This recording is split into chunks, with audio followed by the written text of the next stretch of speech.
Do you want me to read it in silence or read it out loud? Read it out. Okay.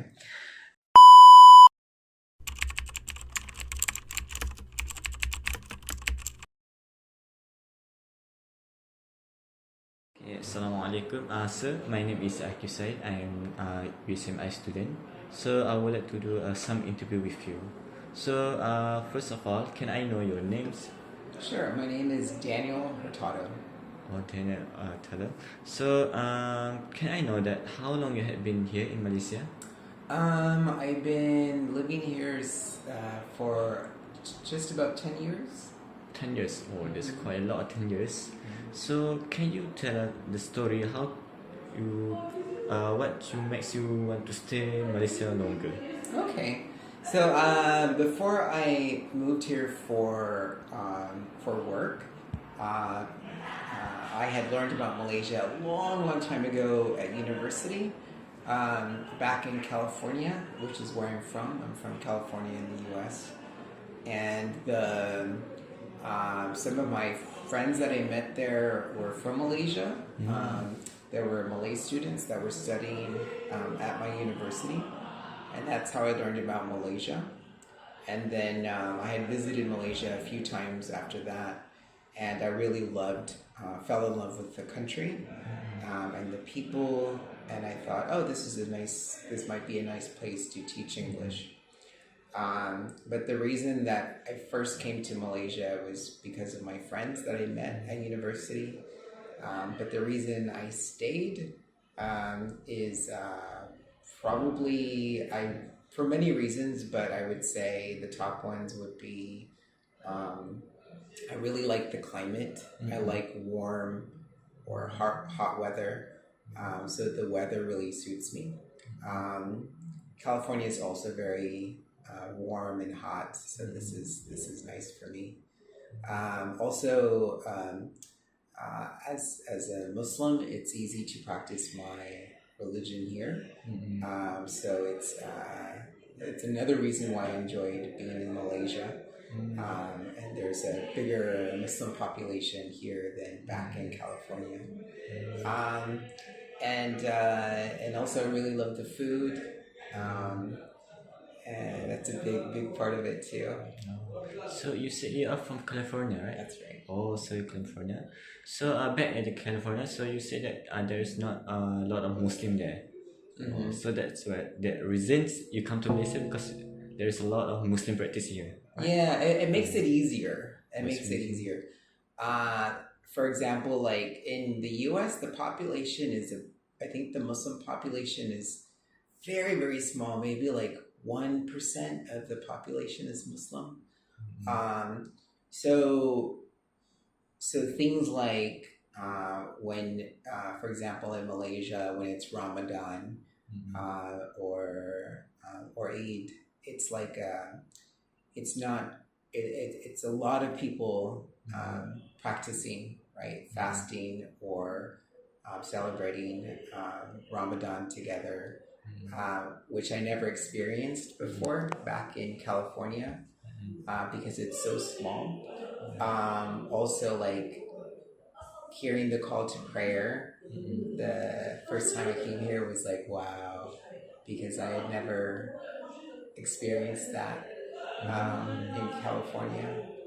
So, and in such a loud way, right? So those things, it makes it easier to practice Islam. So that's one of the reasons why I enjoyed being here a lot, because for that part, it supports my practice.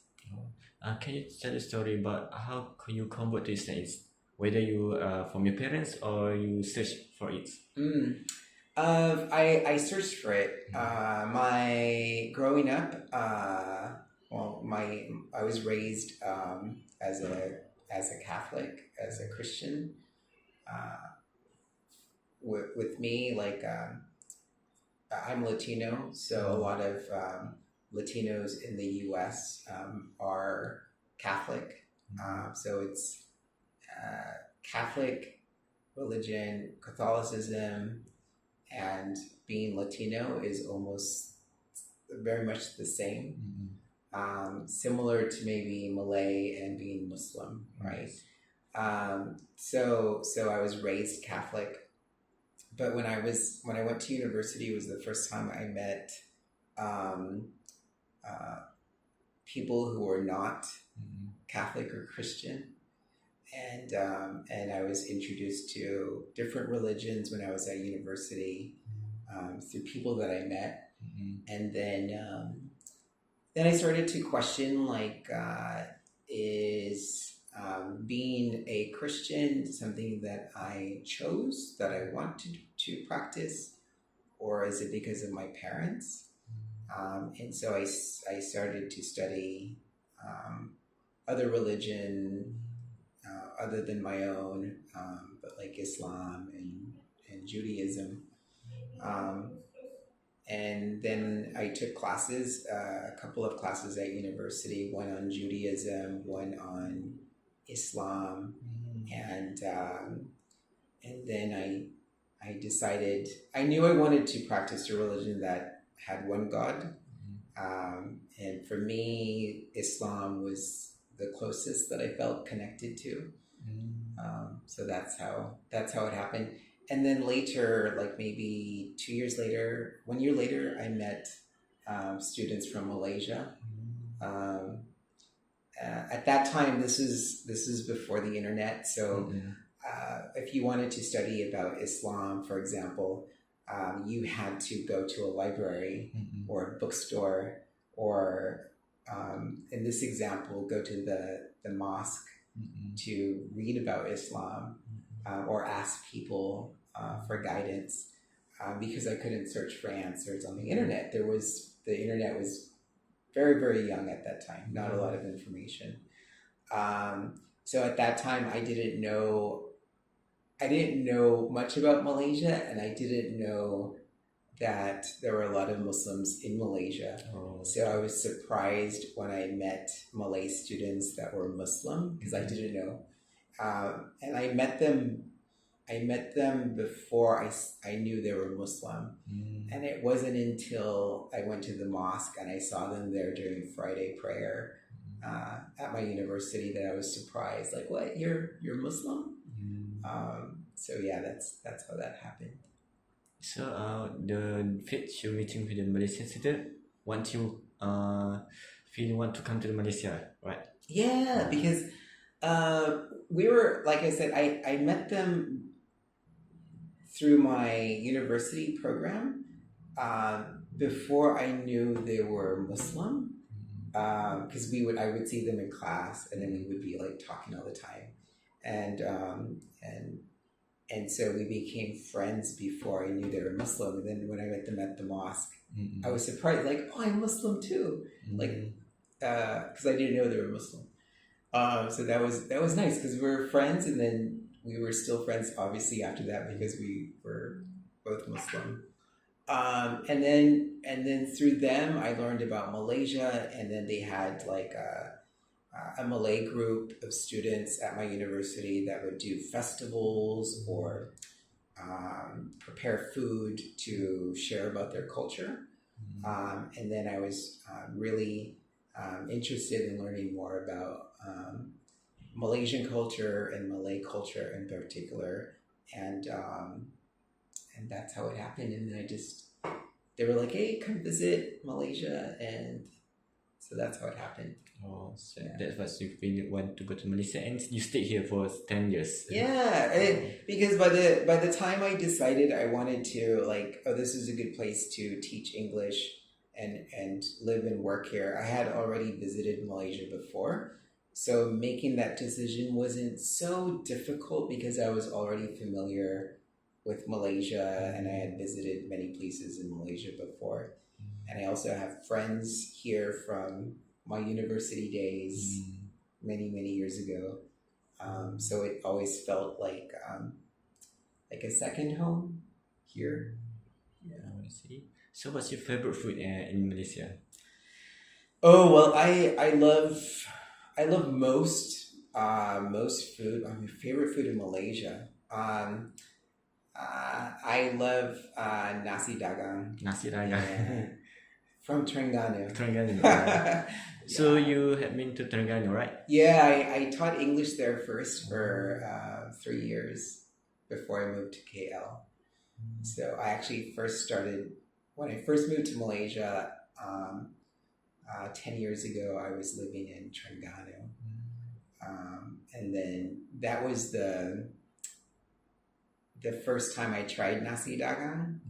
So when I tried it, like the nasi dagang from Kelantan, the taste wasn't the same. So So that's the from nasi dagang from the Terengganu. from Terengganu in particular, yeah. See. So what do you feel about the culture of Malaysia culture difference with your country, California, right? What's the most different thing that you feel? Well, one of the things that I really love about Malaysia is because in the U.S. we have diversity, right? So we have people who are Latino or Black American or Asian American. So we have a lot of diversity in the U.S. However, we're all American, so our cultures aren't as celebrated as they are in Malaysia because it's even though we have our some of our tradition from our culture, it's mostly the same because we're American. But in Malaysia, I find that the diversity is more celebrated. So you have like Malaysian Chinese, Malaysian Indian, Malaysian Malays, and their culture is, you can see how much pride people have in their culture, and they maintain and preserve their tradition. And it's for me, being American, it's beautiful to see that people here really maintain their tradition and their language also. So that's one of the differences than back in the US. Yeah. See, okay, but thank you. That's for the interview. But before that, I would like to make you read this text. Okay, the text is about durian. Can you read this one?